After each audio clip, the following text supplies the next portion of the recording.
হে আল্লাহ, আমি আপনার কাছেই আমার শক্তির দুর্বলতা, আমার অসহায়ত্ব এবং মানুষের কাছে আমার অমর্যাদার অভিযোগ করছি।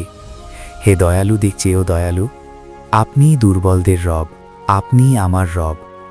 আপনি আমাকে কার কাছে সঁপে দিচ্ছেন? কোনো দূরবর্তী মানুষের কাছে যে আমার সাথে রূঢ় আচরণ করবে, নাকি এমন শত্রুর কাছে যার হাতে আপনি আমার ব্যাপার সোপর্দ করেছেন? হে আল্লাহ, যদি আপনি আমার উপর রাগান্বিত না হন তবে আমি কিছুই পরোয়া করি না। তবে আপনার দয়া ও নিরাপত্তাই আমার জন্য অধিক প্রশস্ত। আমি আপনার সেই মুখমণ্ডলের নূরের আশ্রয় চাই, যার আলোতে অন্ধকার দূর হয়ে যায় এবং যার মাধ্যমে দুনিয়া ও আখিরাতের সব বিষয় সঠিক হয়। আপনার গজব যেন আমার ওপর না নামে, আপনার অসন্তোষ যেন আমাকে স্পর্শ না করে। আপনার সন্তুষ্টি লাভ না করা পর্যন্ত আমি নিবেদন করে যাব, আর আপনার সাহায্য ছাড়া কোনো শক্তি বা ক্ষমতা নেই।